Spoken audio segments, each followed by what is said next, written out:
Ha! You thought this was an announcement that I'd be editing a map that also was called The Hammer Falls back in the original StarCraft, but no, it was just a cool title. Welcome to episode 21 of Pr0totype.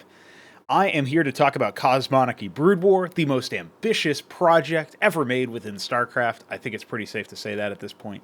And we're going to be summarizing some of the latest changes while talking about content plans and general future stuff because that's just been on my mind lately. So, yeah, there has been a balance revision. I am recording this on the 3rd of September, and it is precisely when I just pushed out an update on the release branch. So if you are using the fraud launcher, you can, of course, update release specifically and then have yourself a whole new world to explore. It actually isn't as extreme, in my opinion, as, for example, the revision that we did to resources semi-recently, about like a month and a half ago, probably. You know, that was like before the Ascension tournaments and stuff. I feel like that obviously touched everything in the game, whereas these revisions, I mean, they're certainly broad in scope, but you know, we'll get into it. So I think the first thing that should be mentioned here, I mean, I'm sure some people are going to be like, well, obviously Protoss is completely different now, but I'm actually going to talk about Zerg initially. There have been changes not just to the structure names that now match, you know, a more sensible paradigm where like the Vithrath Haunt is now the Tosvril Haunt, and that's because it has Tosgrillisk, Sovraleth, you know, it also has the Gitoricor, but, you know, I just picked like 2 units that I think make sense to name it after or whatever. And that is a lot more sensible than Vithrath, because Vithrath obviously involves or implies the Vithrilisk, which is now you know, on the Backtith swamp, which was originally called the Gorgril swamp because it had Gorgricors originally, but it doesn't anymore. So yeah, okay, the names are fixed finally. And so some of those ended up getting renamed, you know, similar to Quazeth Pool, right, instead of Quazrock. That way it actually has, like, 2 units, at the very least, that are in the game. You know, you could argue that Rock, you know, Quazrock was like, oh, yeah, Rokor. But Rokor is a suffix. It's more generic. So I wanted to, like, pick, like, the actual sort of strain name instead of the suffix that is related to its role in the game. For those who don't know, that my Zerg names, while insane as they may sound, actually do have a sensibility to them, right? Like, Leth is utility. That's where you get like Droll Leth, Ava Leth. Obviously, Osk is like production. That's where you get Larvosk or Hatcherosk. And then Lisk is like mid-range, right? Hydra Lisk, obviously. Then you have, obviously, Rokor, which is melee or short range in general. That's like Skithrikor, right? It's like 2 or 3 range or whatever. I think it's 3. No, it's actually 2. Okay, cool. The more you know about your own game. And then, obviously, there's Thalor, which is like artillery, right? I'm pretty sure that's all of them that I ended up having. I mean, there's Ith, which is base defense, but that's kind of new. Anyway, the point of that is, yeah, there's actually a rhyme and reason to how I come up with these names. But the names were really out of whack. It's like you'd look at Gorgril and you'd think, oh, that's how I get Gorgricors, but that's a tier 2 thing that doesn't give you Gorgricors, because Skithrikors used to mutate into them, for those who don't know. So that's why that was like that. So anyway, we don't have any tech tree shuffles other than the Larvosk being tier 2, which is pretty significant. But one of the things that we did do in, you know, after pulling that change, which obviously we talked about in the previous episode of Pr0totype, one of the things that we did manage to get done was we worked on the paradigm by which you purchase units, or you come up with the pricings as a designer for the mutation units, right? So this is like Zethikor into Vorvikor, for example, or more commonly Hydralisk into Bactylisk is like another option. So the reason why this had to be adjusted is because essentially the old paradigm, which was like, you know, it's a little bit cheaper because you're, you know, losing access to the previous unit and you have to factor in the build time of the previous unit. That's not true anymore, because if you do morph it from a previous unit, you get the regression back, so you can get the previous unit back. And if you don't morph it from that and instead morph it from a Kafralosk, then you're skipping the previous unit. So it was something that Veek sort of said flippantly, and a DM, like, I don't mean to say that he was like acting an asshole or whatever. It's more just like dismissive. He didn't linger on the point. He just said, yeah, obviously you should probably have to, you know, pay for a whole unit if you're going to be paying for an advanced mutation because you get the regression back or whatever. Anyway, like him saying it so matter-of-factly was actually like the trigger point where I was like, oh yeah, I've been balancing, you know, having this internalized aesthetic for why or how you would balance the prices and stuff, particularly the time costs for a lot of these mutated units. And it doesn't really make any sense anymore, right? Like, we've moved past that. So it kind of feels like a duh, but it's also like, when you're going through so many iterations and you're not making your own thing from the ground up, this kind of thing will happen. So yeah, Zerg has actually been out of whack in terms of their, price point to like quality or whatever. Like that's been out of whack for quite a while now, I think. And I think this will rein them in a little bit, which should make it so that their macro isn't quite as busted as I believe it probably was, but we never really got to see the heights of it in the previous paradigm of how their mutations were priced. This does open the door to a lot of their mutations being underpowered, and all I can say about that is we will see, and we will, of course, make adjustments where necessary. Unfortunately, I feel like Zerg are going to be hit with a double whammy based on this, because obviously everybody's used to playing with fast Larvosks, and now, to compensate, I did drop the time cost of the Hatrosk by 5 seconds, which doesn't really sound like a lot, but it actually could add up quite considerably over time, and it just gives you a more tempo. I mean, you have to remember that it's 80 seconds for the other town centers that are not named the Ministry, so you have to factor that in too, right? Like, I think the Crucible's cheaper as well, but the Nexus and the Ministry are, I meant to say not the Treasury, yeah, the Ministry and the Nexus for Terran and Protoss are 80 seconds. So you're getting your expansion up 20 seconds faster and obviously 50 minerals cheaper than when you factor in the Droleth. Now you factor in the Droleth build time for that and it's a little bit different, but usually you have a Droleth to hand and you can just like move it around, right? So it's actually not that difficult to imagine that it's just totally fine. You're very rarely building a Droleth with the express purpose of using that Droleth to expand. So that's sort of what I'm getting at there, where I don't really factor in their build time that much. But I could even see reducing the build time even more noticeably and have that be like, oh yeah, there's the macro hatch thing. And I guess I should also pay lip service to this idea that I don't think I'm going to bother implementing. But a while ago, I did think, what if you could build structures off Kagra, but if you built them off Kagra, it doubled their build time. If that was the case, then you could have something like the Hatrosk takes 30 seconds to build on Kagra, and 60 seconds to build off Kagra. So expanding is still pretty good, but macro hatches are come online super fast. Like, that's like one attractive thing about it. Unfortunately, the other problem is like, I don't know where you would ever do something like, building your tech somewhere, away from Kagra. But it does feel like to me, you could, in ZVZ, you could circuit structure a lot faster and stuff. So I don't know. Like, it feels like there'd be some silly cases like that. Maybe it wouldn't be that big of a deal. I don't know, but that's an idea that I've had before. So I think it was just a funny thought that came up in this context since we were talking about like build times and such. But I wouldn't hate it, I guess. Now the more I think about it, maybe I've convinced myself to give it another go conceptually, but I'm not even sure if it would be feasible to do technically. So there would need to be some exploratory stuff, and it's just something that it feels like it wouldn't make an enormous difference. It might make it so that they feel some paradoxically more Zergy, because instead of just not being able to build off Kagra, they can build off Kagra, but it's not as powerful. So they feel less limited and restricted, but you still want to play into that thematic in order for optimal play. It's just now you have more options for playing around the sort of like coloring outside the lines or whatever. You can be a little bit more creative. Maybe that is interesting. Maybe that is useful. It might actually be something to think about. But it would obviously require a total stats rebalancing of like all of the tech. I just buffed or nerfed rather, the Zork's Shroud tech cost to 60, for example. So I would have to make it cost 120 seconds off Kagra. I don't know. Like, maybe that's fine, because why the fuck would you be building your tech off Kagra? Like, that, it's a pretty heavy penalty if you do it that way.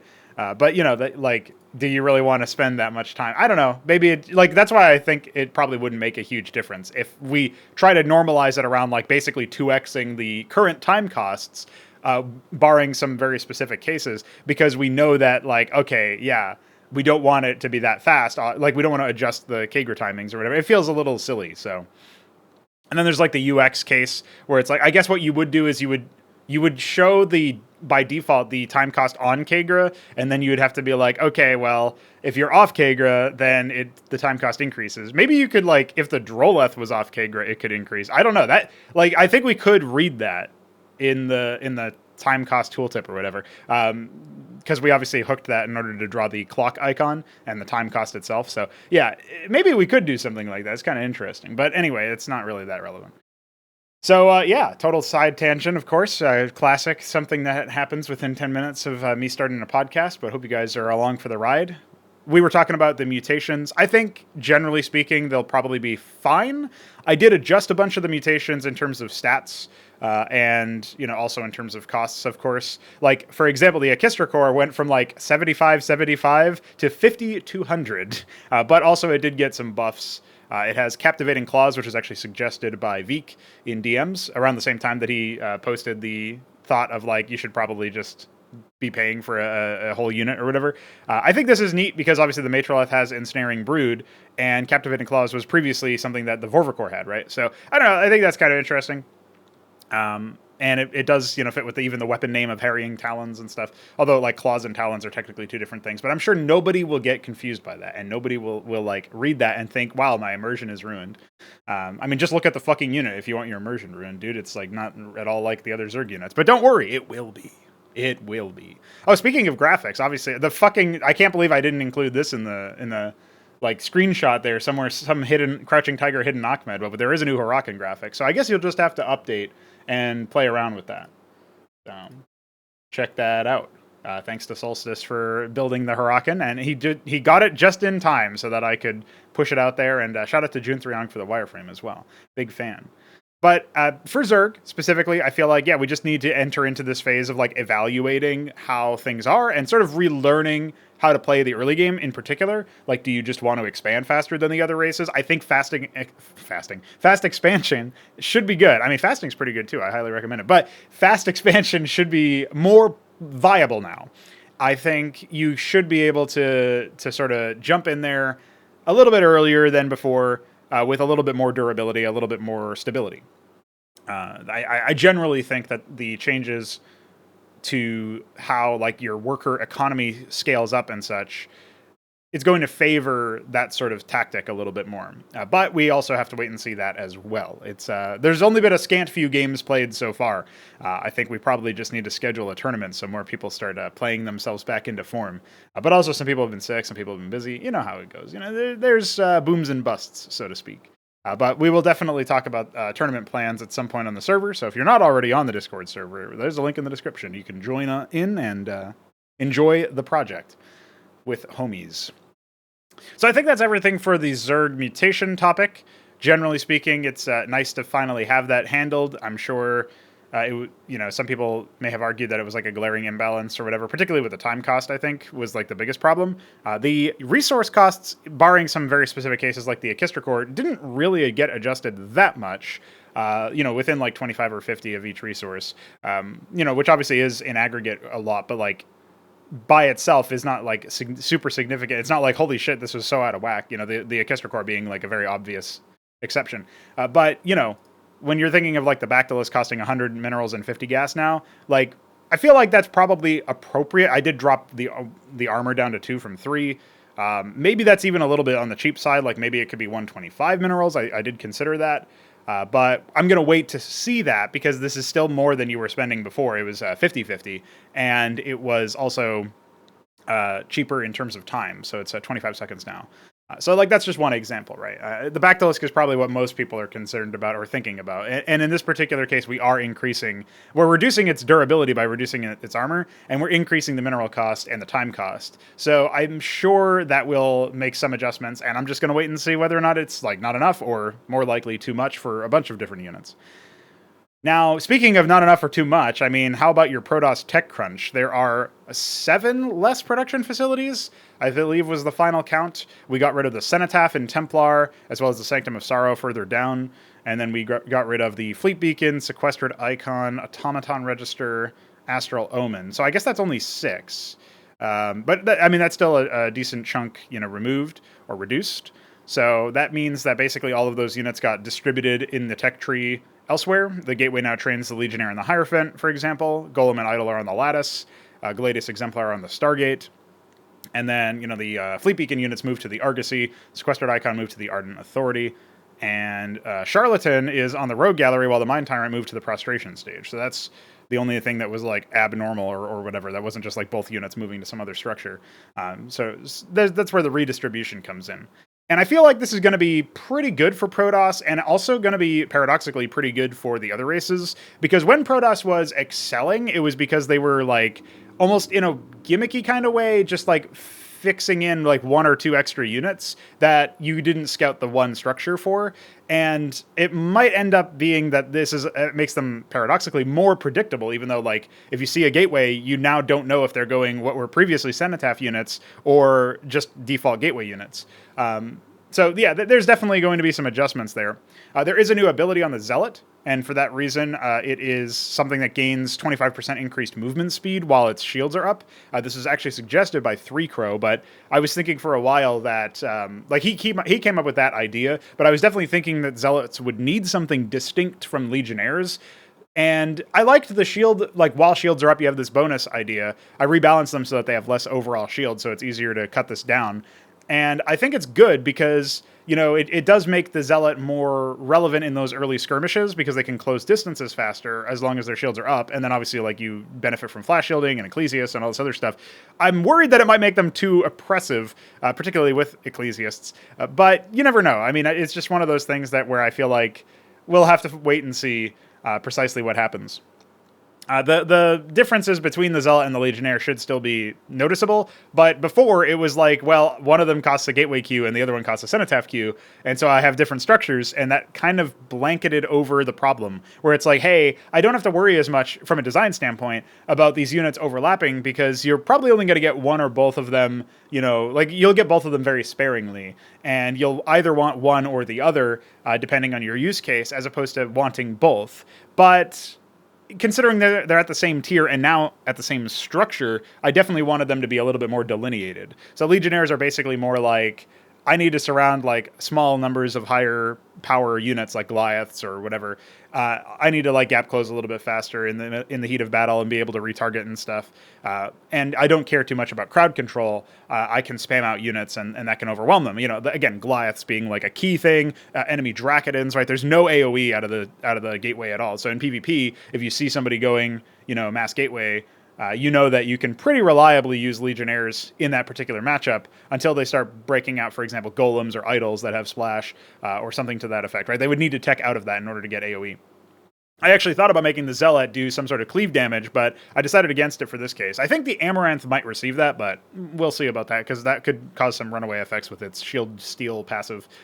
Beyond that, though, there's also, of course, the fact that Zealots themselves are much more durable and resistant to crowd control. Even in the current update where they have 2 armor, that means that they'll, for example, absorb the kinetic pen of the Cyprian, which is something that we'll talk about a little bit later in this episode, because there are some changes planned for that, but we didn't ship them in this update. So that's like one example where there's, you know, I'm drilling down on this specific example of Zealot versus Legionnaire, but you can see that there's more of a delineation now, especially with the Zealot basically having almost the same movement speed as the Legionnaire, while it has its shields up. I wasn't really too keen on that being a thing in general, which is why they had different movement speeds to begin with, but it being conditional feels a little bit better than it being always. We'll see if maybe they need to be like slowed down just a touch in that context. I'm not 100% sure. It also doesn't quite seem like the speed tooltip updates based on the unit speed stuff, so I'll have to talk with DF about that, because he was the one who helped fix the unit speed tooltip, and I wanted to ask him about, like, well, does it actually take into account the speed multiplication? Because if not, then we have a different problem. I mean, maybe it's possible to easily fix that, but that seems to be the case, that it wasn't taking that into account. So with that being said, yeah, generally speaking, the Protoss tech crunch should make Protoss more parsable in that sense. Like, it should be easier to understand what you can do and what your opponent can do if you're playing against Protoss, and of course what your ally can do if you're playing alongside Protoss, because there's less production structure options, but the same number of unit options. This should maybe also adjust some of the issues that people were saying. Shambler was in particular talking about how, like, maybe the Magister should be moved to the Stargate or the Astral Omen back then when the Astral Omen was a thing, and, you know, allowing Protoss to have access to better air units or whatever without having to specialize. I think if that is actually a solution to the problem that Shambler was observing, which he argued that they have the weakest air, and I'm still not 100% sure if that's the case, but, you know, like, people have been saying, for example, Shambler also has said, like, Valkyries or Vithrilisks, like, ground your air completely and, like, totally, like, blow it open. And I have a hard time believing that, so I don't know. Like, I have to wait and see on that one. Vithrilisks did get a bit of a hit to their HP recently in this update, actually. So it was already down 20 in the update in, like, the pre-release version, and then I reduced it by 20 even further on top of it. So it's a total down 40. It's pretty significant, but obviously their cost was not adjusted. It was not inflated too much as a result of that, because, like, I was basically keeping them in line in terms of the, you know, the cost efficiency that we were looking for there. That should also, by the way, allow for the new Oxel Cesiant and, of course, the Kafralosk to be a little bit more sane instead of it being like, well, I always want this because it gives me so much cost efficiency with my units. Now you're still paying for a full unit, right? So that was another reason why we wanted to make sure to talk about that. I did mention that a little bit in passing, but I figured it's worth talking about here. And on the Valkyrie side, I haven't seen them be super dominant. So I just haven't seen what Shambler has seen. So I think that's probably just something where I need to like see the castovers where he's talking about that, or see the replays rather, where he's talking about that. And, of course, castovers will resume when we get some more games in and when I have a little bit more time. So there's that. The Argosy having access to the Empyrean and the Solarian instead of that being a separate structure also kind of makes seeing an Argosy in the early stages of the game a little bit more spooky. But, we'll see how it actually shapes up. I don't think that the Protoss will be overpowered from this, just like I don't think Zerg will be underpowered from their changes. But, of course, we do have to evaluate and consider all of that stuff. So it would not surprise me if there were some, things that needed to be done and adjusted. And that's sort of what I'm getting at here. And on the Terran side, they remain mostly unchanged, the biggest one being the Quarry and the Lodestone, but mostly the Quarry being moved to Tier 2, and Ackmed having a new graphic, of course, that's pretty epic.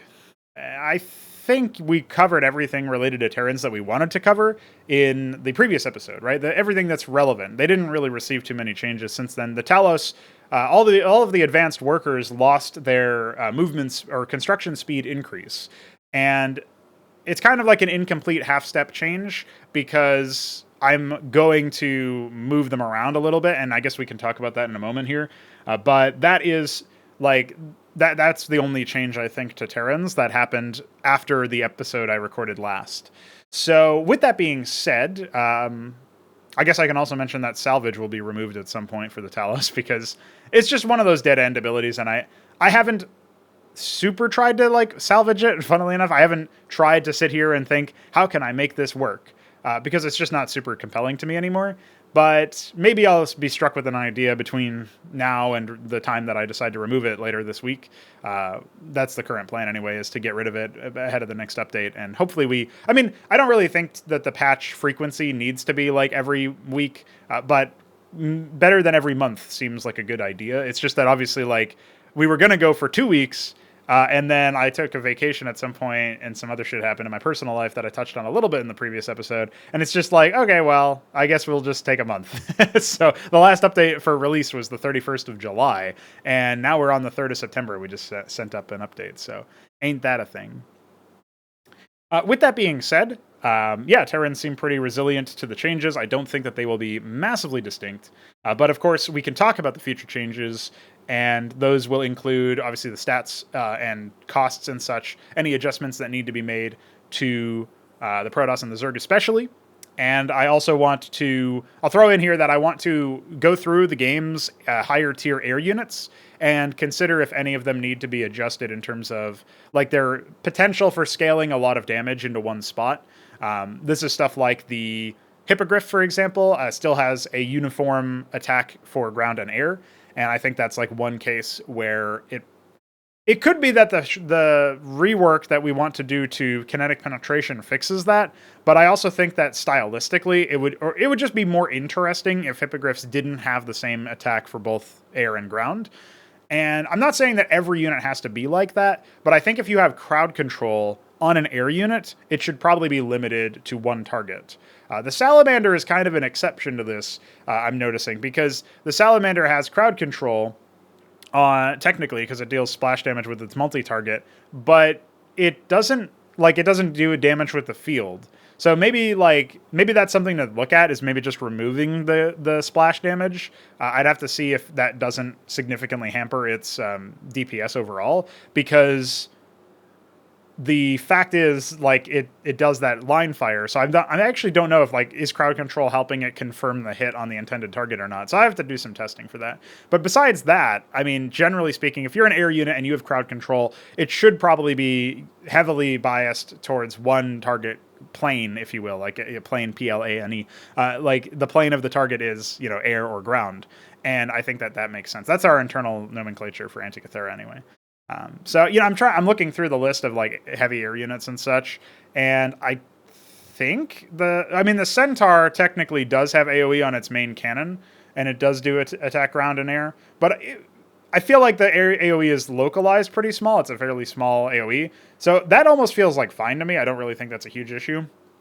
It helps it deal with like larger numbers of units or whatever that are stacked up, specifically air units. It doesn't really do that much versus ground unless it's like bio. And if you have Centaur versus like Mavericks, you should win anyway. So that doesn't scream like an imbalance to me in the same way. And then obviously the Magnetar is single target. The Minotaur is like multi-target, but not splash. And the Phobos Argos laser batteries, those are obviously single target as well. It's just multi-fire. Then you look over to the Protoss side. Maybe the Empyrean would be one case where the splash with the homing projectiles and such. I don't know. Because they have interception on air units, I feel like there's some interesting counterplay there too. So again, there's like these mitigating factors that don't make it as bad. And then obviously the Star Sovereign missiles are also interception. So that's the only other thing that can like hit air and ground for Protoss that is on an air unit that also has splash, right? So we look at the Zerg case. I mean, I don't even know if their air units have anything like that. I mean, they have bounces mostly, right? And Crushing Tide on the Tozgurlisk now, as well as the Izira core. I'm not sure if they have conventional splash on much of anything. I know the Sikralisk technically has it. And the Convalisk does as well. But on an air unit, I don't think so. I'm looking through the list, and yeah, nothing really screams at me. I mean, there's the Tekera core, but as well as the Gorga core, the Zarkavra core, the Gorga core morph does have air and ground on the weapon attack, and the Tekera core has it as well. But those are melee units and quite late tier as well. So I feel like, considering their mutations and the mutations were adjusted in stats, we'll just evaluate whether or not that's still OP. Because like people were commenting, and I agree, that Zarkavra cores are out of the fucking, like, you out of your gourd if you think that that's entirely reasonable. So I feel like the changes here will be pretty good. With that said, I feel like it's also worth talking about some other stuff that's more specific. And I was just talking about Terrans being so resilient. This will be a change in the next update that I feel like will be significant enough to consider, larger scope rebalancing of some of the Terran units, because it's a change to kinetic penetration. And basically there's like two paths we could go down here, but both of them involve dealing reduced damage to pierced targets, or to targets that are not the primary target, like the first target that gets intercepted, which doesn't have to be the primary. Basically, the first target to get intercepted would take full damage. And then if it penetrates, and that's where there's like we could do two different things here. If it penetrates, any units that are subsequently hit by the projectile will take half damage. And this is sort of related to the Shroud Piercer thing, where it's like any penetrated targets for the Penumbra cannon take half damage. And that way it's basically like unifying that. I did talk a little bit about that in the last episode. Now, the differences that we could do is either we keep the rules as they are, where kinetic pen interacts with armor in a way that is either you pass or you stop, or we make it so that it penetrates no matter what. We drop the armor pen on a lot of these weapons, and we make it so that as a result, if you have, for example, a Cyprian that fires 2 shots, that gets double reduced by armor. So now you can imagine armored targets no longer being busted as much, right? I still feel like 2 armor pen would be good for them, because they are kind of supposed to be the stockade unit that can help bring down things like Dracodons, etc. But maybe then you like start synergizing with Hurricans more to burn armor and stuff. Like you can still see realms of success for them. And I'm partial to the idea that it's healthier if it's not just a binary yes or no, whether or not you penetrate. But I'm also partial to the idea that that's actually kind of neat. And like, it's a more extreme change of case of like how the unit works or how the behavior works that kind of makes you think, you don't want it to be a hard counter, right? But if you're reducing the overall damage potential by cutting things in half anyway, I feel like that is enough for it to not make as big of a difference and not be as much of a hard counter. I'm sure some people will still uncharitably say that, having a unit that simply blocks it is still hard countery. But I feel like, considering there's positional gameplay to be had there, where you can like move your Cyprians to a different angle, or you can burn them down with a composition, right, using Hurricans, there's still play there. It's not just like always this unit wins. And I mean, maybe you can make that hair-splitting argument for any case of hard counters. Like, technically, Immortals don't always beat Marauders. If you have, like, 300 Marauders versus one Immortal, it'll eventually... I don't know, some shit like that. But, you know, like, these are just things that I think about. Like, I actually am pretty partial to the current system because I like the idea that the composition matters a lot. And the proposed change that I came up with to remove that interaction and make it so that you always penetrate, it does feel like it reduces the value and importance of the composition because you won't be reducing as much of the damage, and you know, it becomes a little bit more about like one of the things that I like is that it makes the interaction feel more like other interactions related to weapons. But I also don't like that because I like the fact that kinetic pen line trace stuff does feel more distinct in that way. So I just have to decide where to come down on that. Maybe some people have convincing arguments for one or the other that may sway me, but I feel like, you know, right now I'm probably leaning towards the path of least change because of the fact that, I mean, for one, there's the tech debt part or the technical cost of like actually implementing a new system. And for another, it just feels like I kind of want to evaluate how it works out with minimal changes and continue to tweak if necessary, even though I also want to be done revising stuff. Like I'm conscious of the time investment. I also feel like that's the healthier way to approach adjusting things anyway, is, you know, not making sweeping changes without really considering it and without having enough data to know that like the current solution doesn't work. So I do think that, you know, one thing that I can say as an olive branch to those out there is I do think that kinetic penetration did not work out in this realm, like in this rendition of it. It did not work out quite as well as I wanted it to. By that, I mean, it feels like kinetic pen does morph engagements, especially with a lot of units in the case. Like when I proposed the Shroud Piercer revision just recently, obviously this was originally something that was brought up by Fagudo, I believe, in the Considering Future Changes thread in the forum section. The response from Ben was Ben Taberski. He said, you know, would there be any reason to like have a max damage so that you can't do like infinite stacking damage basically to things like air units or workers or whatever, or just like a very, you know, like a hippogriff shooting like a conga line of Zethicors or whatever. You know, I don't like that because it's basically just admitting that you couldn't figure out a way to make it so that it's balanced in most or all cases just by by the circumstances that it's in. So yeah, I think it's not necessary to do something like that. But I can see where people would come up with an idea that like maybe that would help, even though it would be bad design, because, you know, having such an insane amount of damage potential, like a variance between the damages does make, you know, the game a little bit harder to parse and isn't great. Now you can say that that still will happen even with the half damage because you're not making it so that there's a more consistent interaction between piercing and armor. But I still feel like there's some value in exploring just making the half damage case change and then just seeing where that goes. So that's what we're planning on for kinetic penetration, making it so that if you do hit a case where you are supposed to be rewarded for your, you know, your position relative to your enemy's position and the way that they're attacking into your units or the way that you're positioning and attacking into their units or whatever. Like, yeah, I want to reward players who do that with these kinds of units. So making it so that they deal half damage seems like a reasonable option. And we probably won't make a change like the always penetrate change that I was talking about, but it is potentially on the cards, depending on what exactly happens. You know, we'll see about that. So hopefully that was informative and fortunate. There's a reference for you. There's another thing that I want to cover that is very specific about the next patch goals. One of the things that has been bugging me a little bit is that we don't really see advanced workers too often.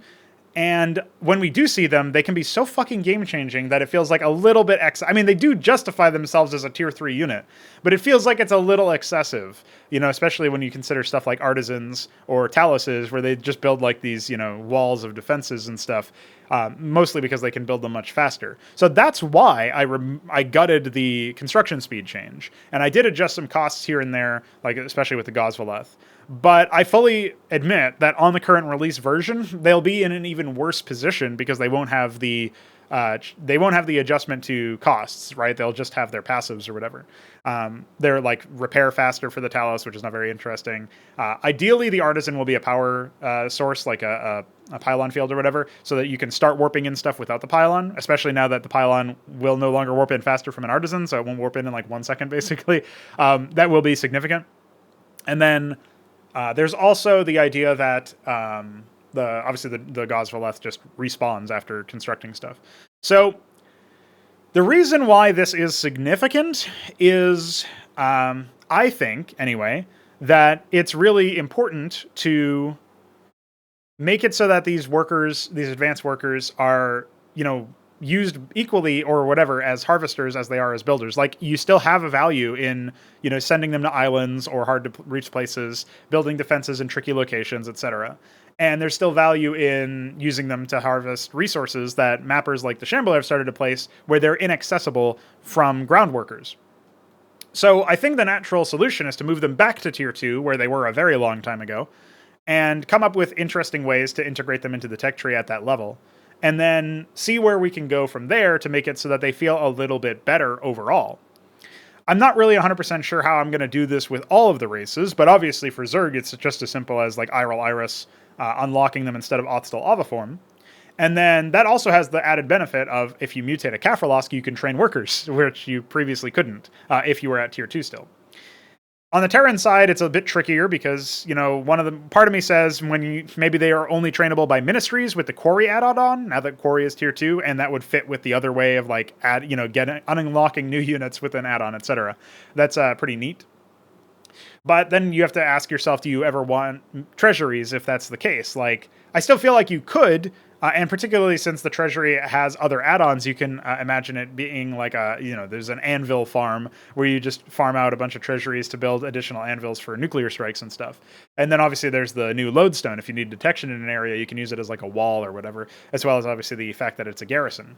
And then you can think about stuff like, hey, maybe we add a Tier 3 add-on that also benefits from being spammed out by treasuries or farmed out by treasuries or something. And then maybe outside of all of this, we could think about reducing the size of the treasury or something, although that obviously makes it a little bit more awkward to place in a spot where a town center. And if you don't believe me, just try building stuff with a Crucible as a Protoss player. I mean, it's a different size than the Nexus, so it ends up being a bit awkward. Now, with that being said, the Protoss I'm actually not sure about. I think I would probably just end up making the Strident Stratum a bit cheaper and then the Artisan a bit cheaper and then calling it a day. Whereas obviously the Clarion is still a fairly expensive unit. I don't really think it has, obviously there's like still that lurking issue where the Clarion combining with the adjustment to analogs makes it so that's still a very broken synergy just because it's actually broken. Like, it's not that it's overpowered, it's just doesn't fucking work properly, and it's a bit of a mess to try to fix that. So that's something that I'll rely on Veek for when he's got the time. And as a result, I'm like, maybe that could have some inadvertent, negative consequences where it makes that strategy more possible or what have you. But if that is such a concern, then I will probably end up like temporarily disabling the analog until we can fix it, which unfortunately kind of reminds me of how a lot of other RTS developers do it, but I swear our circumstances are different. It's because it's a fucking lard mess. Like, we would have implemented the analog very differently in Antikythera. I'll put it to you that way. If we weren't piggybacking off of lard systems, it would have been fine. Part of it isn't even lard. It's just that like our spec for the unit is kind of out of scope for what lard was ever going to do. But also, it kind of sucks that lard was so limited with what they decided to do that like even my implementation of, for example, the hallucination rework where it just creates phantom strikes is like super jank. And for example, if you have like a melee unit or something like that, like a Hurakan as well, then you don't really get a second projectile or anything because there is no projectile because they're done in like a weird gimmicky way where they have like an invisible circle or something, but like there's no visual tell or whatever. So you can't like replay the animation, which is what I would want to do. You just have to deal with the fact that it deals double damage or 1.5 damage under those circumstances, and it's instant instead of it being like having a travel time or an animation or time or whatever. That's another thing that would be very differently implemented were we in Antikythera. More on that later, I suppose. But yes, I think advanced workers moving to Tier 2, back where they used to be, will definitely help with that. And of course, some people were like, oh, what about tier 3 workers? And I'm like, well, I don't know. I mean, how about our iScript limit, dude? Can we fix that? That would be lovely, because then I would just finish adding a bunch of stuff and then start adding a 4th race. Oh, shit! But not yet. Not yet, boys. That being said, though, I think the advanced workers moving there will be nice, because then you will be able to access these resource nodes a little bit faster in terms of the, placements for all of that. And generally, you'll be able to see more interesting and compelling strategies, I think. Retroactively, it'll make things like the Butcher's Ballad map, where there's like the first map in Butcher's Ballad by Night of the Realm, has like a bunch of like geysers in hard to reach locations, and that will be more commonly available to you. On top of that, you'll also have stuff like DF's map, Mame Street, of course. Who could forget Mame Street? Has a couple of cases like that where, you can harvest it directly from the area if you decide to, but you can also use flying workers for it. So I don't know. There's some interesting stuff to be at play, and I feel like it's worth exploring them in tier 2. And I feel like it's not going to upset the power balance too much, especially now that they don't build stuff faster. So, some people might think that that's a little bit lame, but I feel like it's more balanced and more sensible to do it that way anyway. So that is a change that part of which has already been done, but the actual tech tree adjustments and costs and stuff has not been done. So that will be done on pre-release probably in the next couple of days after releasing this episode. Well, there's one last discussion topic here before we move on to our coffee questions segment. Thank you for joining us for this episode of Prototype, by the way. And if you like prototypes, then you'll like Cosmonarchy Brood War. And if you like Cosmonarchy Brood War, then you'll probably like me. And if you like me, or Veek, or both, well, I got a link for you in the description. Anyway, there's some work to be done here still. I wanted to cover some changes that I'm planning on to the overall, plan, I guess, the content plan. I mean, it's weird to see I'm planning changes to the plan. But I have some end-of-year goals. And this is actually brought on by me doing a stream the other day where HelltRYKS was in the chat, and he asked if there were any end-of-year goals, like goals by the end of the year. And it made me think, actually, I haven't really thought about that, but I should probably set some down. So I have, and I'm going to talk about them here. So even though HelltRYKS asked a question later on, he's actually the final question of our question segment. He technically gets a second one here, if you want to call it that, because, pretty cool stuff that he asked that question and made me think of that stuff. So obviously, by the end of the year, the tutorials and at least one campaign should be done. I feel like that's a fairly reasonable goal. But the other more important thing for me is being able to say that the multiplayer state is in a service state. And by that, I mean, we're just going to adjust things very, very minorly. We're not going to be doing large-scale revisions like what we were talking about here, or grand-scale revisions like the economics. Like, we're done with the economic revision. I think it's in a good spot. I'm not unhappy with it whatsoever. I think if it were a released game, would this system hold up and be acceptable? And the answer is yes. And I think the answer will be yes for things like the, cost paradigm for mutations, the tech crunch for Protoss. Even though it's not exactly as far as we want it to go, it is acceptable. It's more acceptable than what we had previously, and I thought what we had previously was already doable. It just wasn't great, right? So this is more acceptable, as a better step in the right direction, even if it's not the full step that we wanted to take, or as many steps as we wanted to take in this analogy. And then, making it so that the, races feel fairly balanced. And I don't really look to win rates for this, although if there's really massive statistical outliers, you do want to take a look at that. But, there's going to be varying skill, and we don't have a huge player base yet, wink. But I feel like, having community tournaments and continuing on with the community building. I'll be talking with Ross Scott of Accursed Farms sometime soon, I think later this month for sure.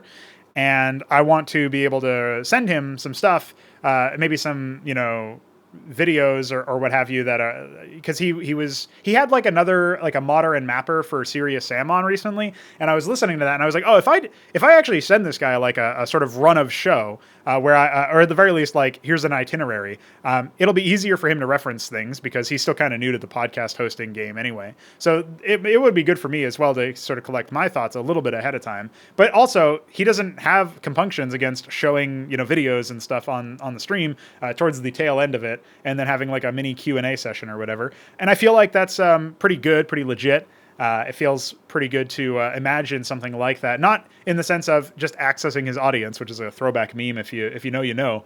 It's more like it's nice to know that he's open to that sort of thing, because I can actually engage with him and his chat and whatever in the idea of like in some of these ideas that, you know, we in this community that's a bit more tightly knit, we all believe really definitively about, you know, things like removing supply and upgrades and adding more units and achieving more scale and putting more control in the player's hands and making more interesting decisions instead of having to babysit units and stuff like that.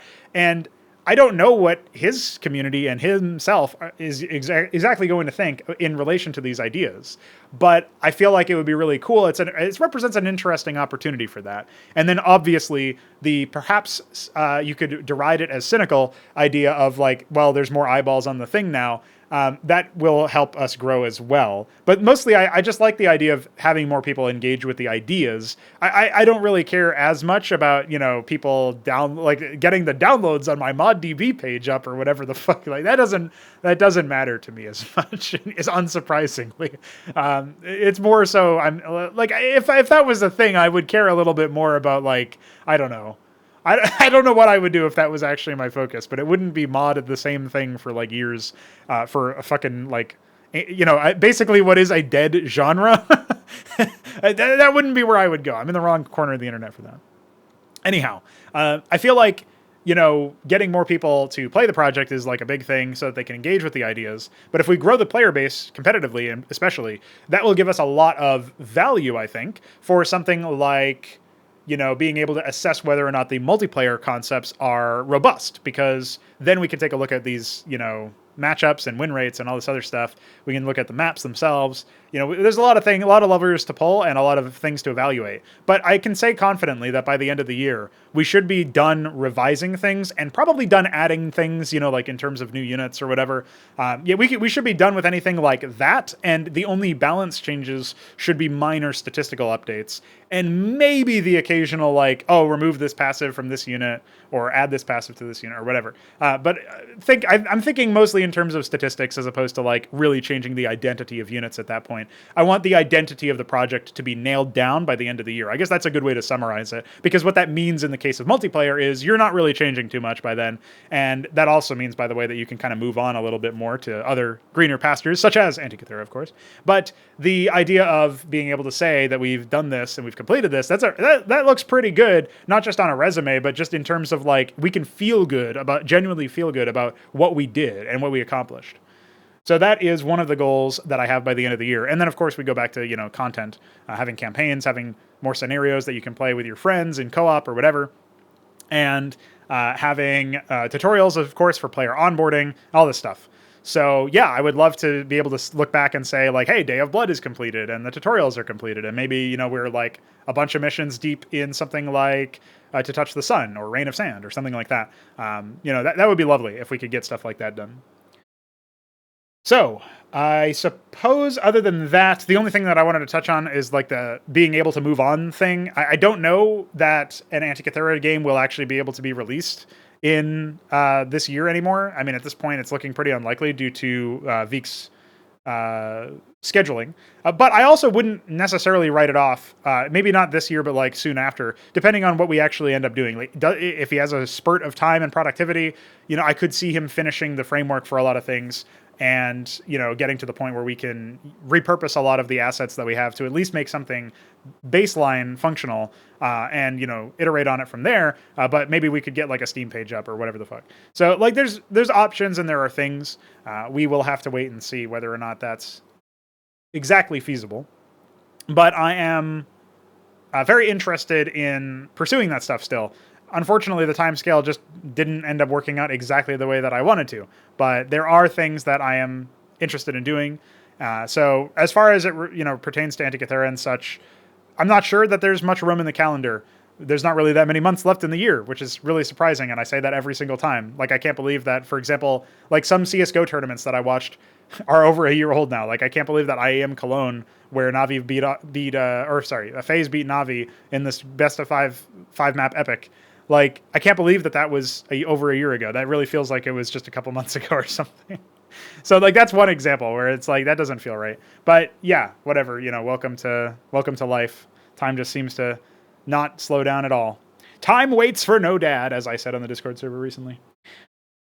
So I'm not a dad yet, but that will be something for later. That's not an end of year goal, but that is certainly an end of life goal, we can say. Now let's go to the coffee questions. If you are new to this sort of thing somehow and you're clicked on episode 21 of a fucking podcast or somebody linked it to you, well, you can say thanks to Fagudo or Alexander or whoever linked it to you. And you can also say that if you like what we're talking about, you like the cut of our jib, then you can send us some money in cool formats of threes using the coffee link in the description below. And in exchange, you can ask us questions. Every time I record an episode of this, I answer the questions. If we have questions for a group podcast that I do with Veek when he's got a bit more time, then we can definitely answer those questions then as well. And I will post as a result like, oh, these questions are for Prototype as opposed to these questions are for Crow's Nest, which is on our other channel. So anyway, yeah, ask away. And we did get some good questions in today for this episode. Up first, Ben Taberski asks, combining an RTS with an FPS, is there a way to make it work? Well, man, I really hope so. A long time ago, a couple years ago, I was talking about how I really wanted to make a game that was like basically set in Xibalba, and some players would be playing the RTS part, and some players would be playing or like there'd be one commander and a bunch of FPS players or whatever. And I just imagine, like, I came up with this whole idea in my head where it's like you type in like your fucking Twitter or whatever future Twitter looks like. I had no idea it would become X, by the way. What the fuck? Where's the D? But you go on X and you type in, looking for team. I'm a great, really, really solid FPS player, not a great RTS player. Let me know if you got a spot for me. And like that was kind of funny to me to think about, like, in the same game you can comprise a team of that. Like, it's just interesting. Definitely something to nerd out over. But I feel like overall, the biggest problem that you're going to find is actually on a technical level. It doesn't necessarily have to do with systems. I think the systems could work, but they would be their own challenge. The technicals of, like, this is the problem with learning how game design works and how games are put together, is that you start to like tear apart ideas on a technical level, not in terms of their concepts, but just in terms of can they function on the software, that on the hardware stack that we have and all this other stuff.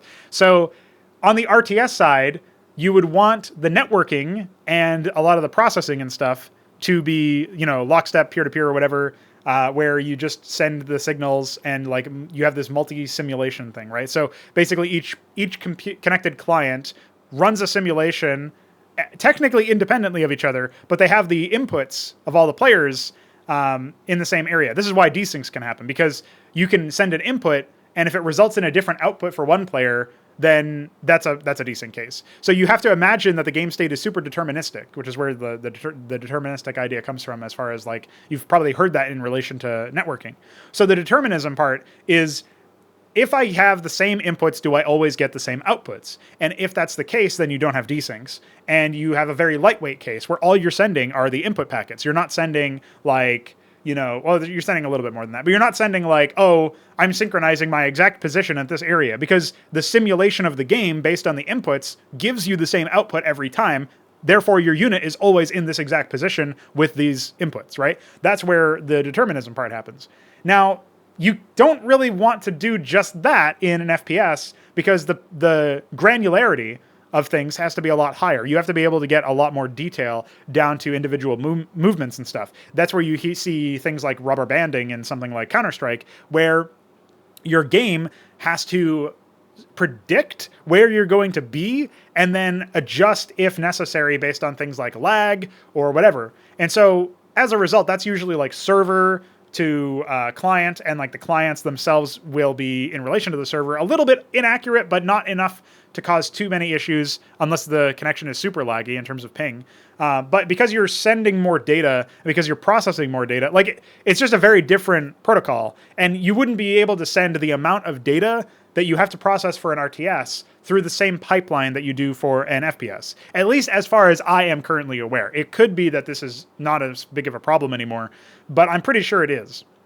So the reason I'm going into this diatribe about technical stuff is that is the first thing you would have to get around, is basically figure out how you're going to synchronize data between players. What is your networking solution like? That I don't have an answer for.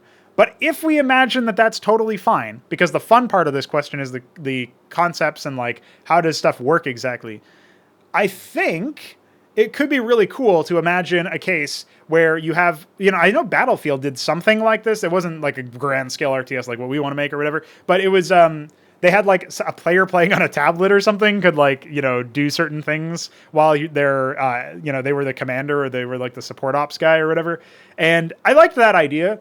That's a much more stripped down thing than what I would want. But also, you have to imagine, just from a conceptual standpoint, is it cool to have grand scale RTS combat as an FPS player? I think it is. But would it actually feel like you're impactful? You would have to basically be a very, very strong unit in this allegory. And then like a unit that also has a lot of micro capabilities because you are microing them. So this is kind of like imagining a MOBA.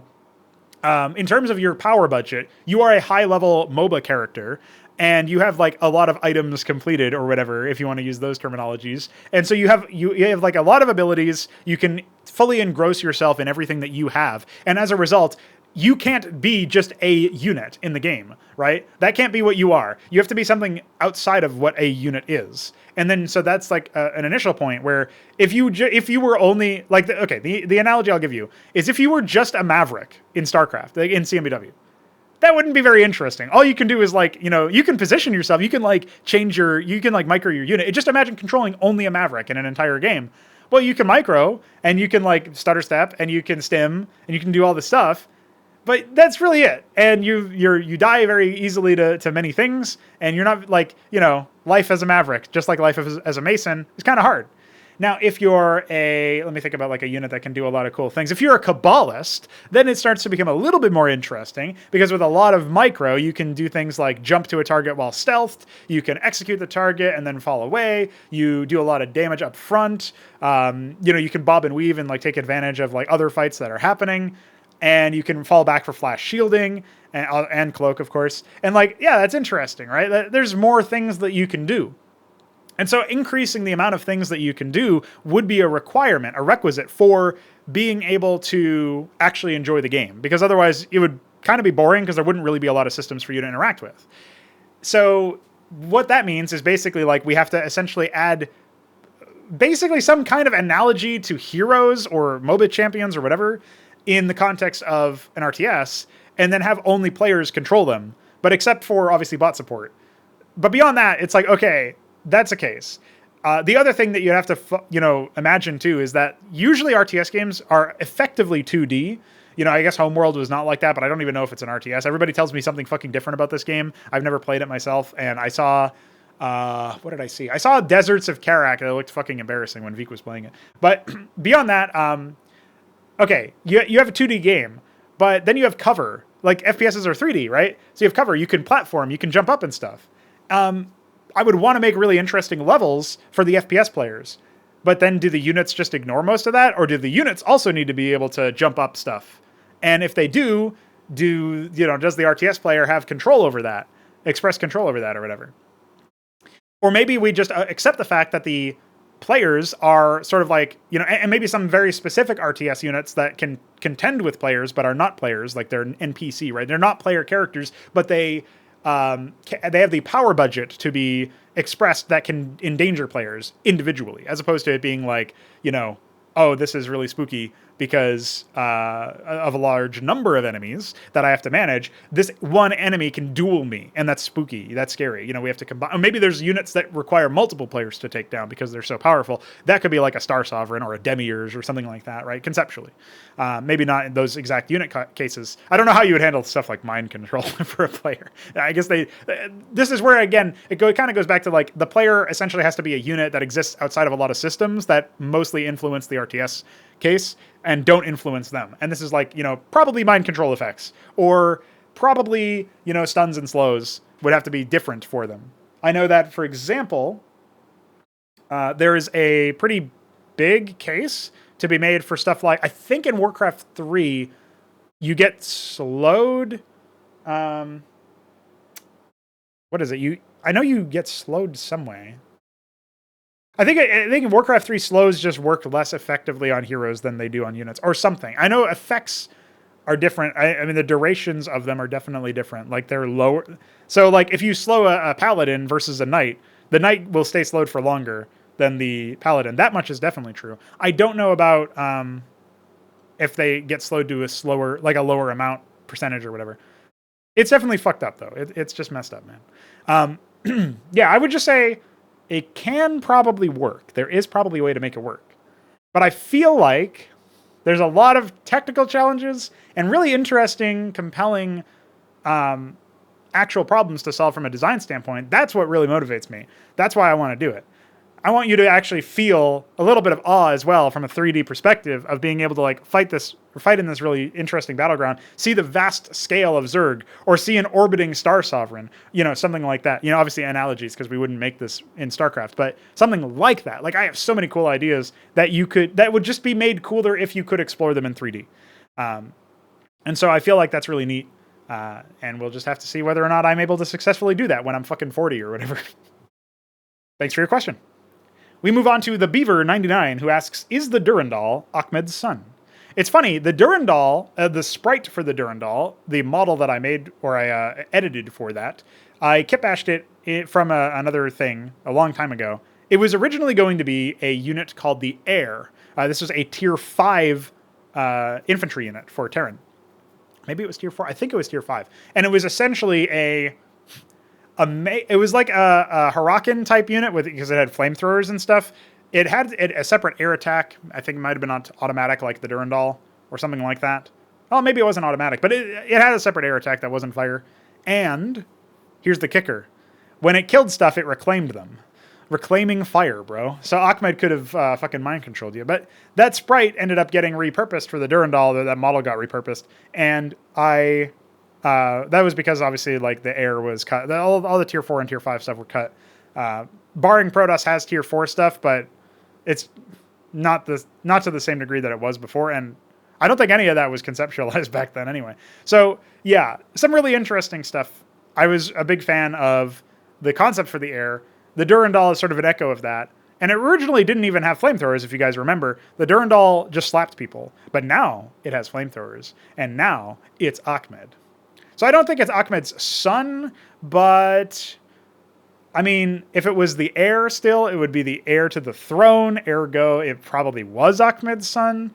So I guess this is like Ackmed's adopted son. Or maybe daughter. Maybe we make it a woman, for representation and stuff. Thanks for your question. Myrian asks, how will you handle unchanging technology in Xibalba? And this is a lengthy question. He says, let's see. If there's unchanging technology over long spans of time was essentially the root of the question. Certain races would not advance their tech either because they can't or don't need to. I presume the Ember Seed and Sifi, Oros, Orlithray, Macrolon, and Keltar would. Tech advancement happens rather quickly in warfare, and given all of the above are massive empires, they should have the resources, motive, and ability. Unchanging technology over even 50 or so years would perhaps be seen as odd by most, much less hundreds of thousands of functional sci-fi nations. Or in functional sci-fi nations. Okay, I missed that particular part. So yeah, basically the question is, how do you explain that like the game works in a certain way for a long period of time over many different, millennia or whatever, many different ages, and then the technology doesn't really change? I mean, I think that you could use factions to explain this in the context of like campaigns or whatever, but I wasn't super jazzed about the idea of going into campaigns. Going into factions, sorry. I don't really think that factions in Xibalba are going to be necessary considering how deep the tech trees are. However, I think one thing that should be noted is at the end of the day, it does feel to me like the timeline is kind of ambiguous in a lot of the cases for the Xibalba stories. And if you just see like certain tech accessed, then you kind of know that it's like similar time or whatever, or at least like similar achievements and stuff. Like it would make logical sense for there to be a lot more disparity and differences between different nations. And the vector for exploring those differences or representing those differences is kind of limited to, how frequently do they get access to late game tech, or how much do they use it, or what are their sort of players, if you want to call them that. Like the analog to players in the story is something like the actual what would you say? The regents, right? The commanders. So what is the style of leadership? What is the military style? Like, are they aggressive? Are they passive? Whatever. There's many different things you can use as a vector for exploring factional differences or differences between nations or what have you. But it's just out of scope, I think, to imagine that we're going to make totally custom tech trees or even minorly custom tech trees over time. It's not that I don't want to arrive at a satisfying answer to this question in the context of, it's not that I don't want to be able to say that, yes, tech does improve or adjust or whatever. And I don't have some sort of I thought about could there be a sort of almost cop-out answer where it's like, if you advance too much, then you get fucking annihilated by some supreme being. That feels pretty lame and kind of just like working backwards to the solution. And it would be in that case. It's not even like I came up with that and then this question was conveniently asked months to years later. And I was like, oh, I already have an answer for this. No, it would literally just be like, what's a lazy answer that could work? So I went through a couple of ideas like that. It's like, would any of these actually fit the universe? Because, even if it's working backwards, sometimes it actually works. And I didn't really arrive at anything convincing. And I feel like this is probably just going to be one of those things where you have to say it's a game. I know that's not very satisfying and obviously is going to hamper the experience of people enjoying the world or what have you. If you really are super retentive about certain things, like if you really specifically like the idea of the world feeling real and believable, then it being just a game, I mean, that's going to interfere with that. But at the same time, you can kind of see the tech up phase as an analogy to that. It's not a perfect analogy because in universe or whatever, it seems like it's happening in the same day or what have you. And they're not inventing new things, but they need to field so many resources just to deploy what they already have. And what they already have is not easily improved upon in that sense. Obviously, there's a lot of cases where it's like, shouldn't you say that you've reverse engineered a lot of the more advanced tech? Like if you recover Dalventhine tech, or even if the Ansifi or Ember Seat got their hands on Oros tech or something, surely that would be a thing to reverse engineer and to look at. Cathethrons in the same way. But we specifically delineate between the races so that they can feel more distinct. And that is admittedly because it's just a game. I still think it'll be a satisfying experience looking through the worlds and, going through the motions of the stories and experiencing how the game is put together. But in this particular case, maybe I'll come up with a better answer in the future, but it is just a game. Thanks for your question. Lamppost comes back with a second question. He asks, by the way, he's actually Rob Kastov, who's a guy who's supported me for a little bit now, a decent amount of time. So thanks to Rob. He says, personal prediction for the most likely outcome of the current esports winter. Were we in a bubble? I think the answer to the last question is definitely yes. I follow a lot of Richard Lewis's reporting on this. For those who don't know, esports winter refers to the fact that in competitive gaming, there's a lot of money that has dried up because marketing and advertising in general is a little bit more scant since the economic recession that we're in ever since the pandemic and stuff. And in general, I think you look at the fact that the economy is doing pretty poorly, broadly speaking. Cost of living is going up. There's a lot of real fears of inflation going out of hand, and obviously the K-shaped recovery or whatever. I feel like that was used on the news somewhere, and I don't remember where I heard it exactly. But it's some people are enjoying the fact that they got richer. A very small number of people are enjoying the fact that they got richer off of the pandemic, and most people are just getting fucked. So. You and I, average Joes or whatever, are not going to be doing too hot. We're not necessarily suffering massively, but it's not as good as it's a downward trend as opposed to a positive or even neutral trend. And I feel like when you're in that situation, anything that's seen as luxury is just going to be left by the wayside when necessary or convenient. When it's no longer convenient to spend money on esports, because the demographics that you're trying to target for your stuff, I mean, for one, the efficacy of advertising in general is getting so fucking reduced. I don't know that many people who don't use sponsor block on YouTube, for example. I use it religiously, you could say. I don't know that many people who don't run an ad block in general. I don't know that many people who, this could be signal bias or my own personal like my circle of power users or whatever. But, you know, most of the people that I talk to are at least aware of YouTube Vanced or Repipe or NewPipe, I think it's called, whatever. These things that have ad block built into mobile YouTube, stuff like that. Like, essentially, it's like piracy in a new age or whatever, but for your phone, which some people don't even know is possible. But a lot of people I talk to do and actively use it. And I feel like the fact that that's coming on so strong means that advertising is just not very interesting it's not very attractive as a vector, but you know, I could be wrong about that. I think it was like oh man, I'm blanking on the guy's name. He was on an episode of The Four Horsemen, which is Richard Lewis, Thorin, and Monte Cristo. Dustin something maybe? Oh no, Devin Nash, that's his name. He works at a company, and it's like an advertising firm or something. I think it's called Novo. I remember thinking it was Lenovo, but I don't think that's the case because they're a fucking computer manufacturer. So he works at some company that does this stuff, and it seems like, you know, maybe they're finding success still. But I would just say I would not value advertising personally, and that could just be naivete, but I feel like most people just ignore advertising. What you really want is word of mouth. And even then, do you really want to spend a lot of money to get the target demographic of like the 20-somethings?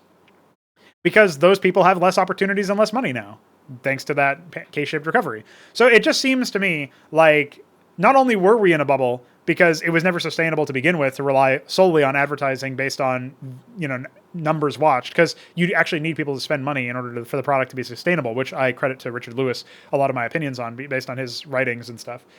Very informative writing. I highly recommend subscribing to his Substack if people aren't already and they're interested in this sort of thing. He's also starting to do some political coverage, which I find interesting, but may not be for everybody.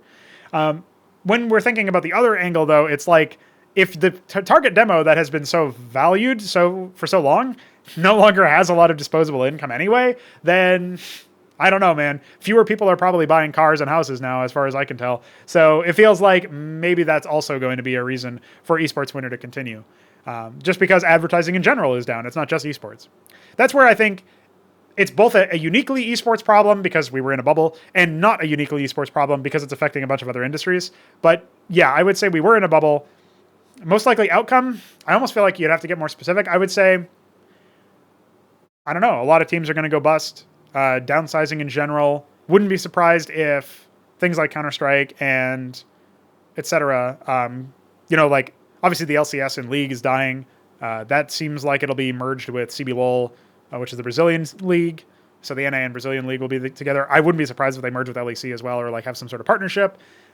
This is all downsizing stuff. Even in the LEC slot cases where people are like not buying them, they're like trading on equity and merging companies and stuff. Like, this is how you get around the fact that you don't have enough liquid money to actually make anything happen, because there's kind of a downside. So you don't see the slots changing ownership completely. It's like some weird collaboration thing, some weird incestual business nonsense that I'm not interested in really diving super deep in. But to me, seems like you would just buy the slot if you could, and you can't, or it's not a good purchase or whatever. So there you go.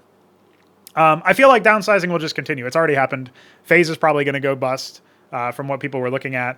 HelltRYKS are not looking too hot either. These are esports orgs, and I mostly know them from CS, but FaZe is obviously very popular.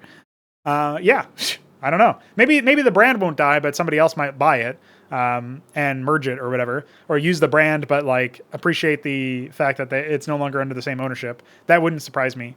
But that's the same as dying to me. I don't really think we should be courting like outside investors with no knowledge. We saw what happened to EG for that. Evil Geniuses. Total fucking bust. What a sham. Disaster.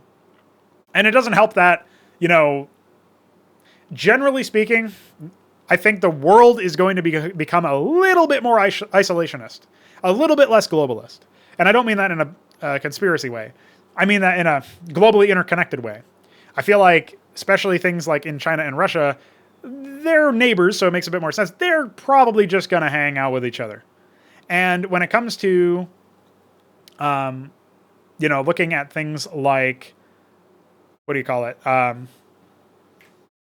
The way that like the economy is going and stuff, I just feel like nations are going to turn inward and try to fix their own problems before continuing to try to exist on the world stage as a big player. I certainly hope that's the case, because I feel like that's the safest way out for most people.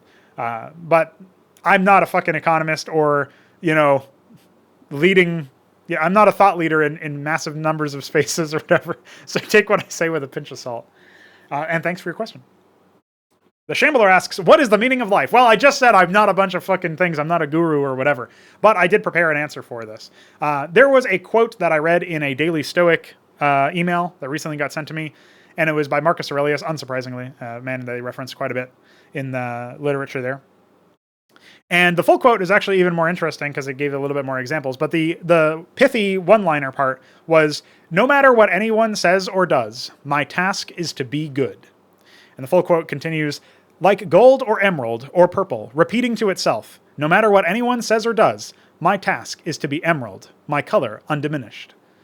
I feel like generally this works out pretty well as a meaning of life thing. Your task is to be good. Be a net positive. You're going to fail at that, but stretch towards that goal and do your best to, achieve that and continue to pursue that. You're not going to be good in all cases. You're not necessarily even going to be good in most cases, but you can do your best. And doing your best is really the meaning of life, I think. Now, that's very vague, maybe not super helpful if you were looking for a way to articulate or quantify exactly what to do with your existence. Yeah, you kind of have to come to your own conclusion about that. I can't help you there. But what I can say is whatever you decide to pursue, make sure it is orthogonal, or I should say parallel. And so make sure you're also pursuing always being good. Your task is to be good. That's the meaning of life. Thanks for your question. Lucifirius asks a banger question here. How would you reconcile balancing for pro play versus casual play? Is such a thing needed? How would you choose to balance your game? Or games, plural, I suppose, because I'll be releasing fucking tons. All right, listen, I'll drink some water and then answer this question. So I really like this question because it actually asks it poses a question that is crucial to understanding my philosophy of balancing games and designing games that are meant to be competitive. Ultimately, games live and die by their creative player base, their casual player base especially. The player base that isn't super interested in competitive play as a discipline or a pursuit. But if you want your game to be quote unquote big, then your game needs a sizable casual player base. And it's really quite surprising how many designers, how many game devs, how many people think it's reasonable to design around both competitive and casual play as if they were distinct things. And to this degree, I can actually see why people like Thorin, for example, who in our Frauds Club interview said that he feels like you should probably just end up playing a different game essentially in casual because it is so distinct from playing competitive. Like he was giving an example for League of Legends where maybe you have a limited number of champion pools or a limited number of items in your pool and like you unlock more the more you rank up. And so you get access to more of the game the more you rank up. Now, as a designer, I think that's horrible because I think the whole point should be that you have a consistent experience you can have a consistent experience, you have a consistent tool set, and you sort of pursue that based on that. However, again, the idea behind it makes some sense when you factor in the idea that you're not playing the same game in, for example, Counter-Strike, when you queue up for matchmaking as a Silver 4, and you compare that and contrast that to playing Face It level 10 or playing pro games on a stage. These are all very different, especially the pro game on a stage thing. That's so different, yet we see that as the pinnacle of competition. So why wouldn't there be things that are distinct? And actually in Counter-Strike there are. Matchmaking is completely different to Face It. I think the Face It rules are the same as pro rules for most tournaments, but I could even be wrong on that. Matchmaking currently doesn't have any overtime, although in CS2 it will, and it'll be 1 overtime, at which point you'll just tie if you tie there too, which is like, okay, thanks. However, the idea that I had behind all of this, anyway, the concept here is I really like the idea of thinking about designing the game to be a game and then letting competitive players experience it and casual players experience it, having both of those experiences be valid and just accepting that it's going to be a little bit on the different side. I don't think there should be a completely different rule set or tech tree set or whatever for an RTS, for example, in the context of professional versus casual. I think maybe you can have a different map pool. Maybe you could have something like, no, I don't know. That's probably it, honestly, is just the map pool might be more restricted in professional. Obviously, for Xibalba, when we're adding in new regencies and such, the idea or thought is, hey, we'll put them in casual before we put them in competitive so that people can test them out, which I guess is the same thing that League probably does with champions. I actually don't know if that's still the case. I guess it wouldn't surprise me if they release broken champions, bait you into buying them with money, and then still enable them in ranked so that you can like grind out wins and shit. I don't know. It seems pretty scummy. Maybe that's too scummy. Maybe that's not what Riot does, but I wouldn't be surprised. However, I would say I would choose to balance my games around player agency and the idea of always having an option to do better. And I think CMBW has demonstrated that. When we didn't have something like that, we tried to rectify it as swiftly and correctly, thoroughly as possible. And yeah, hopefully that explains my perspective on it. But I really like the question because it attacks one of the underpinnings of, for example, League of Legends design or even StarCraft 2 design in a way where they, for a while, were changing the game very frequently, very vastly. And like, not as much probably as CMBW has changed over the years, but CMBW is a mod. This is a release game that's supposed to be like the de facto new game. And they're literally just saying, yeah, we want to change stuff for the sake of changing stuff. It's like, that's the antithetical approach to Brood War, though. You did the opposite in Brood War, and it was the best game that would ever be made for years and years until we release our games. So what the fuck are you doing? Like, why would you do that? So yeah, silly. And generally speaking, I think if you're going to try to make a distinction between pro and casual play, you can do that when you're planning your changes, when you're considering, like, if I make this change, what will the effects be at different levels of play? Because it's also more than just professional and casual. It's like professional and then casual, and then there's like 3 or 4 or 5 million steps or whatever in between professional and casual that, like, it's all a little bit different. Like, 2400 MMR or whatever. And then comparing, or I guess is it ELO in Brood War? I actually don't remember. I think it's MMR. 2400 rating in Brood War versus 2000 rating versus 1700 rating versus 900 all the way down. It's like, yeah, dude, this is very different. This is these are all very different stuff. Like the meta is different at the different levels because of certain things that you can do based on your skill, and that's just where players are going to clump up based on their skill level and stuff. And, maybe some of them will have different styles, obviously. Like maybe one player will be, B rank because they can rush really well. But if you ever stall them out, they lose most of those games or something like that, That might be one case. And it's like, okay, cool. Then they have something to work on. But generally speaking, what is possible at professional level play with crazy micro and great strategic awareness is going to be really different than what is possible at any other stage of play. And it gets more different the more you go down.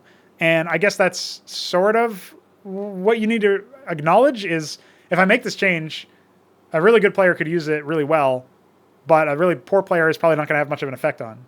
And that's kind of interesting. And you have to decide, what is the extreme change here? And, I guess in the same way, it's the same thing as deciding a really good player is not really going to receive much benefit from having, auto smart rally or whatever, right? Where it's contextual rally on resources where Masons start harvesting when you build them out of the ministry and rally them to a mineral field or whatever. A really good player is not going to notice that because they can just grab that and immediately task it. They don't need that feature. But a poor player is going to receive a significant boost to their performance. And so that's another thing that you can analyze and come to a conclusion of when you're considering a change and considering it from the perspective of different players, right? So this is all very intrinsic to how I design games anyway, but hopefully that sheds some light on my thought process and why I do it that way. And thank you for your question. Now, 3Crow has asked for a deep dive on your thoughts about whether or not it's worthwhile to achieve planetary or solar system scale in RTS games and the different ways that it can be done. So this is actually kind of I'll draw an analogy to my answer to Ben's question about FPS RTS hybrids and how I think about it in the terms of like, if you have large scale, at what point does the scale actually become too large and in whatever way that could be? And by too large, I mostly mean things like, the game feels really awkward or it just becomes so different from the start where are you still playing the same game? And even if you aren't playing the same game exactly, is it still useful or interesting? Like, is it still good? Is it still compelling? Do you want to get to that stage again? That sort of thing, right? And that's where I think if you hit like solar system scale and you actually want it to be meaningful, it probably is going to be too much and obscure way, like that's a large space, right? So you'd have like some analogy to it, I guess, where like instead of being light years apart or whatever, or not light years, I suppose it would be like, instead of being a long, long fucking distance away, light minutes apart, you would imagine it's something like, maybe it's like, you know, a couple screens away is another planet or something. I don't know. Well, that feels like a normal map, so maybe it would be more than that. Maybe a map away is another planet. And like this whole, so you have like what is normally a map is like your area, and then the size of another map, that distance away is another planet and another area that you can like choose to like load into, I guess, or something. I don't know how you'd make it seamless exactly. But he does go on to add more context to his question that includes something like, he references a game called Moonbase Commander that I played fucking years and years and years ago on his request, you could say. It was a very stupid experience. But I do also remember thinking about this in general. I had this idea for like a dome of, like there was going to be like some battle dome thing. I think that was even like the WIP name. Like if I was going to make the game, that would be like the work in progress name, or the working title for it is Battle Dome. So there was going to be a battle dome where wars are fought inside the dome so that like, you know, it doesn't leak out and destroy a bunch of other shit. And that was the conceit behind why when you move to the left of the map, the left edge of the map, you wrap around to the right edge of the map and stuff like that. And that was the game was kind of going to be about that. And it would basically be like an infinitely scrolling thing, realistically speaking. So it would be seamless in general, but like you could click on the map and drag it like a normal map, but you could also, if you were like panning to the left, you would just continue panning and you would be back to where you came from or whatever, eventually. So I do like that idea. That's one of the ideas that he puts forth as one of the ways that you could implement like larger scale. I don't know if you would do it in a solar system way, but a planetary way sounds fine. Even then, though, that's a huge distance. So I'm not 100% sure it would make the most sense. I don't know. I'd have to think on exactly how to present the idea. And I do think that would be worthwhile. That would be the more worthwhile of the two. But I've thought a lot about like really massive scale stuff. And like at some point you basically need an AI to help you play the game. And that's kind of antithetical to all my design philosophy, because like otherwise, like you just have so much shit going on and your units need to be a little bit more baseline intelligent, or you'll lose for really stupid reasons, because normally you have the ability to respond to events on the same map. But if you're talking about like an entire solar system or whatever, that's going to be a pretty big challenge. We had,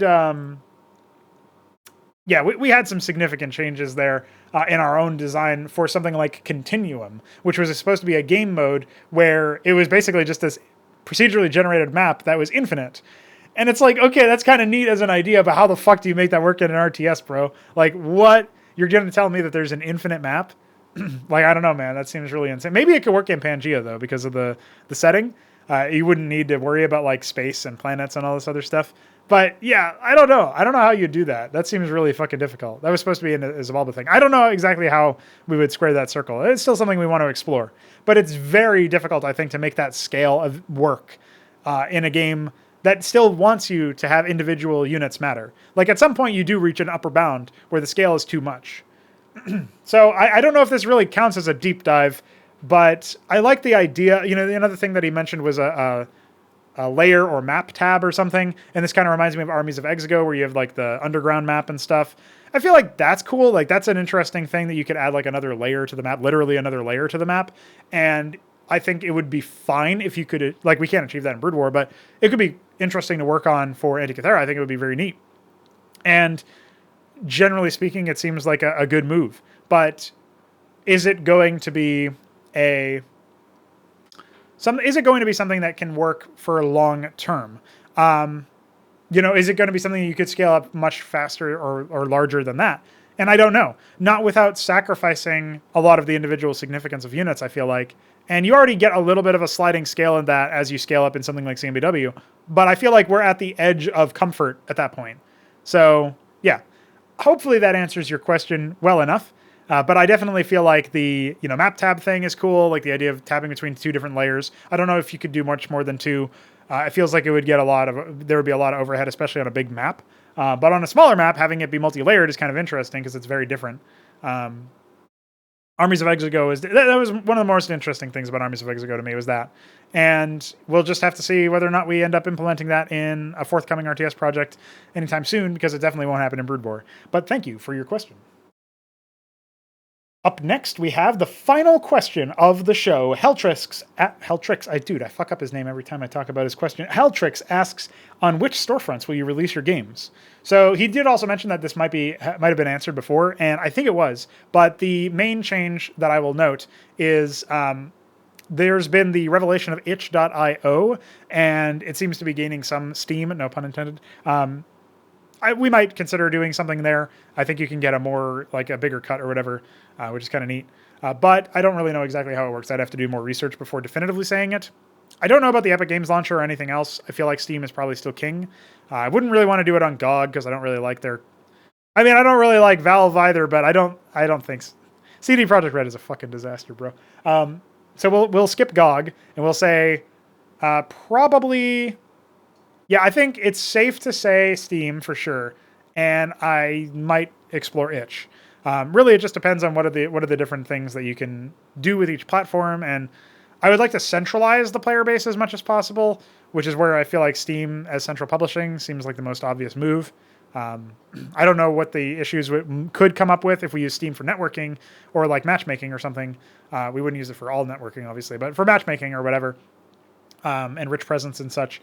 Steam seems like a good option, but will there be conflicts when trying to do it through our own launcher, which we obviously eventually want to do, or will there be options or problems with another storefront like itch? So these are questions that we have to ask, but you can definitely expect to be able to search, Ackmed on Steam and find something. Who knows? Wink.